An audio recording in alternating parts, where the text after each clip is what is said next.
Rosa Parks. Rosa Parks, c'est cette femme qui refuse de laisser sa place dans un bus le 1er décembre 1955 à Montgomery.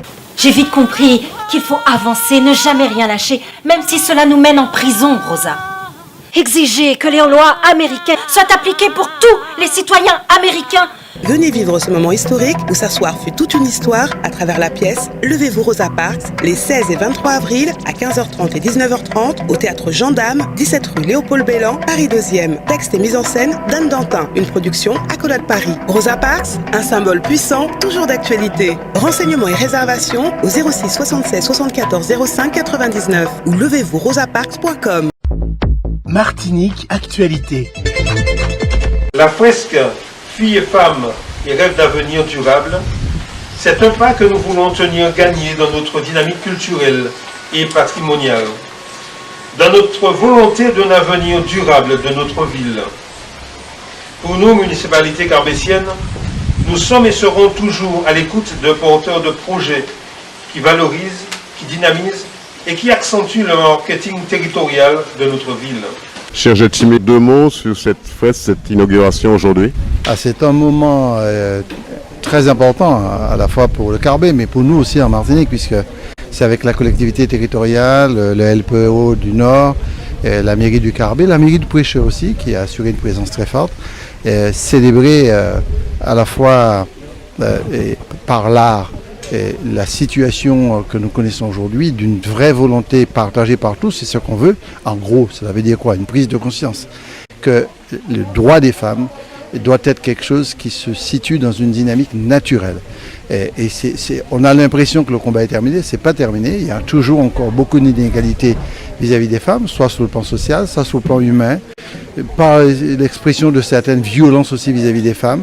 Et au niveau aussi des institutions démocratiques, le droit des femmes doit être célébré tout le temps, pas un jour, pas seulement le 8 mars.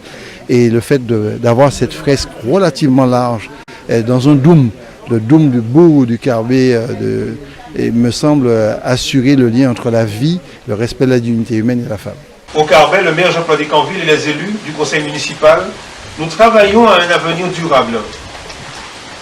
Nous faisons le pari que ce sont tous ces projets grands petits qui nous donneront une vie meilleure sur notre terre martiniquaise. Le Carbet remercie tous ceux qui, de près ou de loin, ont participé à ce projet. Félicitations aux élèves et à leurs encadrants, au lycée de Bellefontaine pour leur soutien sans faille. Et bien sûr, nous vous adressions, Monsieur le Président, ainsi qu'à vos équipes, nos plus profonds remerciements pour avoir choisi le Carbet pour cette œuvre qui contribuera à n'en pas douter, à embellir notre bourg et qui est en pleine revitalisation. C'est vrai qu'aujourd'hui, ce projet Filles et femmes rêve d'avenir durable, c'est un projet que nous avons soutenu, projet mis en place par la CTM.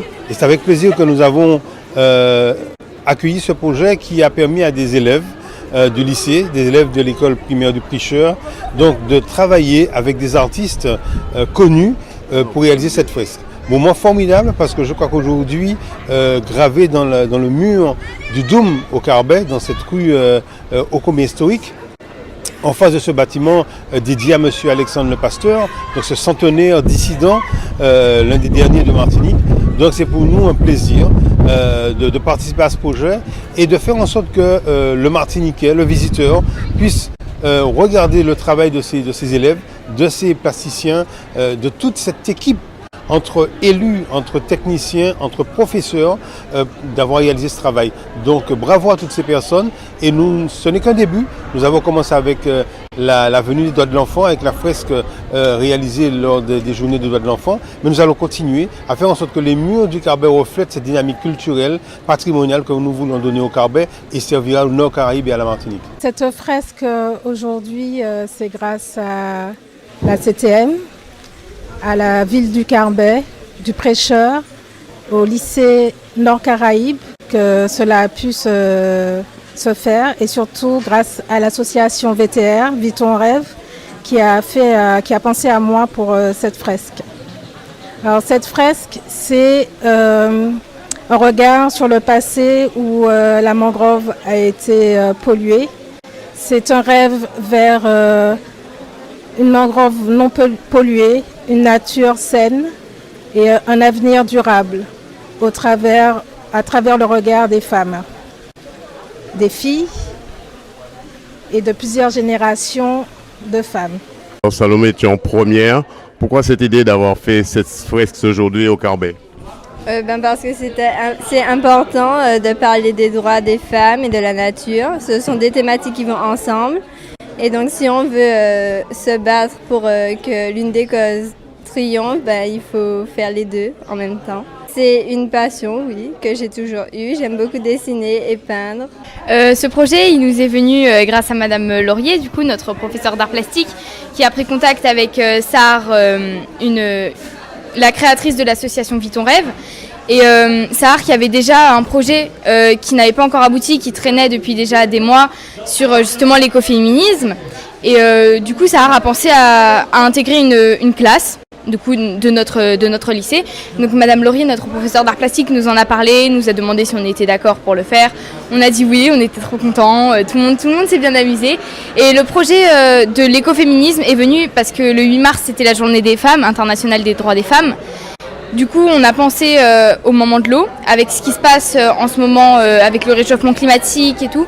Du coup, on a fait des moments de l'eau parce que c'est des femmes nature, si on peut dire ça comme ça, et c'est les protectrices des eaux, les protectrices de la nature, et ça reste dans le même projet. Est-ce qu'aujourd'hui, la CTM se rapproche énormément des artistes?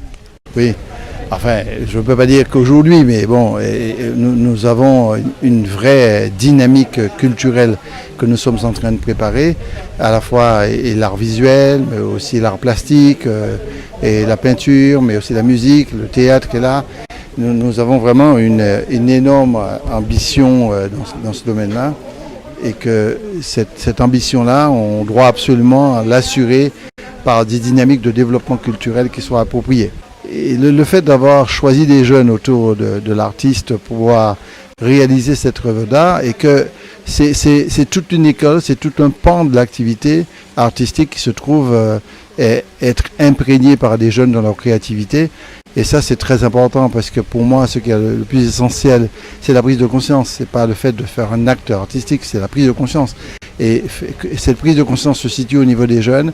Ce sont des jeunes de même temps qu'on va trouver à 30 ans, 40 ans, 50 ans, mais qui garderont en mémoire les traces de cette œuvre artistique qui célèbre la vie, l'eau, bien sûr parce que c'est à côté de nous, mais aussi la dignité humaine et le droit des femmes. Outremernews.fr, le site de l'actualité Outre-mer, 24 heures sur 24 et 7 jours sur 7. Retrouvez la chaîne Outremer News sur YouTube.